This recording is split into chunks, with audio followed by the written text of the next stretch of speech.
Well, hello there. Fancy seeing you back here. We are doing a little map analysis, so to speak, on Karelia. We're in the training room because the last time I played this on matchmaking, things didn't go quite as well. And playing on the defense, on the assault, is not very useful because I kind of sat in one place pretty much the entire match before I got obliterated, would be a useful term to use. So, what I'm going to do to start with, very much similar to the last map I reviewed, Sacred Valley, is I'm just going to show you how the map looks going around, what I would suggest or what I believe, in my opinion, is a fairly good thing and what might not be so a good thing. The other part being how it's changed and differed to the previous map, in this case Karelia, and how it plays differently, or how would it envisage it playing differently to the previous Karelia. Very much like Sacred Valley, where you've got a choke point where it was overpowered for one spawn, so to speak, in the north, where they went up the top. There are a few changes to Karelia which try and correct possible places where they may have seen, I believe, on the heat maps, where there was issues with one team having an advantage over another. So going down the bottom part, you don't really see much of a change aside from people planting trees and bushes everywhere, and it looks a lot nicer than the previous map. Going up top again, you don't really notice much of a difference. I'm going to leave a little special surprise for you until I actually go around into the middle.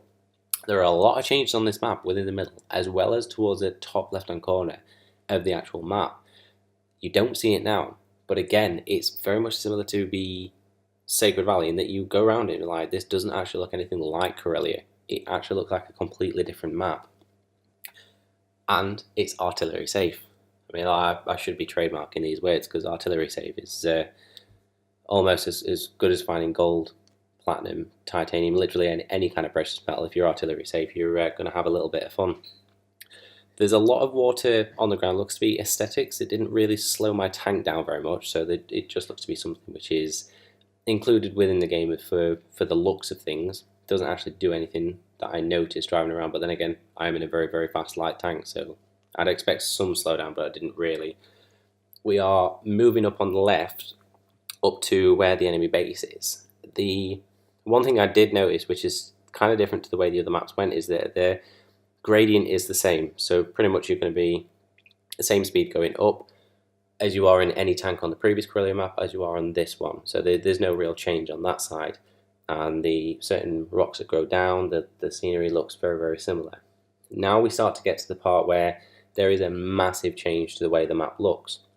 In the bottom right corner, you have a lot more of a steep drop into the dips where they sort of hide. I've tried myself to figure out what it's used for. It is very useful for attacking on assault because you literally have this as the front line for the defense and the other side for the attacking team. Other than that, if you're in a normal game, you might find yourself buggered if you're sat in the bottom because you can get shot from the top. You can't really move. You can only do spotting rolls. So as we move around the far left hand side, you'll notice there seems to be getting close to the corner, but there seems to be a lot more cover, and there is. This seems to be similar to Sacred Valley in the far right spawn, in that there's crops of cover with rock and high-rise and grass that you can look over the top. You can hide behind cover and passive scout in the front. You can take different flanking maneuvers to go around people. You can also hold back, but at the same time, it's the artillery-friendly version. It does look to be that you can actually hide and cover. You may have a few issues with the British artillery, but to be honest, any map you're going to have issues with the British artillery and being able to shoot you through absolutely anything. The Burt, for all my days, the amount of stuff you can shoot over the top of stuff is very just OP. These are some of the dips. This is going on just below where the actual flag spawn is. I'm still trying to figure out how this will actually play in a proper game because, again, I feel like it's going to be, you're going to try and draw people down into the valley to actually shoot from, or you're going to use it as a hold down spot to try and spot forward, so you're going to use it as a passive scout position to be able to see anyone forward and roll back. It is very artillery friendly in that they're not going to be able to shoot you as easily because you're on a slope. You've also got the steep sides. But if you don't have the team to back you up, you are going to be in a very sticky situation that you cannot get out without being shot by a lot of other people. So as we go down the middle part, I did notice when I played this previously, I did have the T95 E2 playing, but I didn't have the video recording at the time.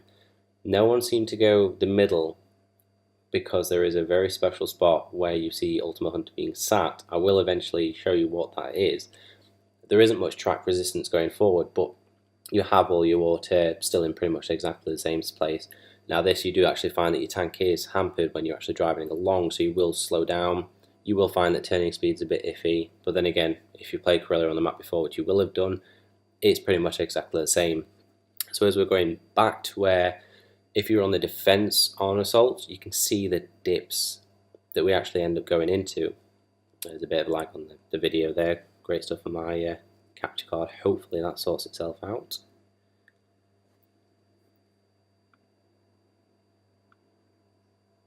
Oh, it's just me. Mad. So as you actually get into the dips, you can see that you can't exactly push up into them. So this is the idea that you can either passive scout or proxy spot with people close by, but at the same time you can use it as the cover to ensure that you're able to show people where they are on the map and try and get some spots onto them and get them shot before they actually move forward. The issue is that if you're in a sort of tank which is lightly armoured, you may very well draw them down, in which case you're likely to get killed and give away the position to them. Ideally, they wouldn't want to be in this spot. I would assume in most cases a heavy tank's likely to go down and get you because you're a light tank and you're an easy kill, but you do have spots where you can get out if you need to. The only issue is that you are limited to the amount of spots you can. Now, I tried in a lot of different places to see if you can actually get out in ones that don't look to be paths, but it very much seemed to be that there's only the ones that look like paths are where you can get in and where you can get out. Obviously you can get in from the actual other side, but you'd be likely to damage yourself if you don't actually do a good job at dropping in. Moving back to the middle, again, everything looks pretty much exactly the same. The last part of the map, which has certainly changed for the better, would be a nice way of putting it. I mean, one of the issues that we have with the people sat on the hill, certainly on an attacking from assault kind of point of view, is still, they haven't changed the spawn. I don't agree with it. I don't like it because it just encourages people to sit there and you can spot from a large distance. But if you're on, say, the standard battle as we are now, or you're on the team deathmatch, where Hunter is sat, there is a little path that goes up to the top. So if you were, for example, on the bottom part, roughly J8, for example, on that side, and you were noticing that it was a bit of a stalemate, you've got people on top who are hiding behind the rock shooting down, you haven't got anyone really in the middle, and you think, oh, okay, what I'll do is I'll go in and flank, there's maybe no artillery, or there's knowledgeable positions of where people are, so you can actually get up through the middle part and not get shot on the side, or use it as a peekaboo shoot, at least to draw the attention of the people firing. This is going to be very, very useful for you to go up. You've got the rock as cover as well, so you might not get spotted until you go around. What this does allow you to do, that if you have people behind, still on the backside, who are able to shoot you, maybe what you can do is use the rock as cover and find yourself in a position whereby you can either run on, shoot them in the back, run into cover, shoot them in the back, kill them, or just take their attention off so that they turn the turret to the side and get shot in the side. I mean, that's all very dependent on how you play the map, how the map's being played by the other team, where they all are. I mean, the only way you're going to work that out is if you're actually going to be there using your back button, seeing the map, seeing where people are, and then taking advantage of what's actually happening within the game itself. Like I say, you can go up, but you can also go down it.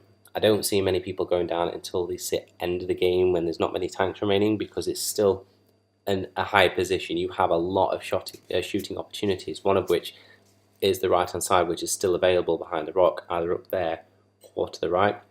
You can still see the right hand side of the actual spawn. You can still shoot across and spot people that are being spotted yourself because you've got the foliage and the trees in the way, but you've also got a quick route down should you need to for any reason.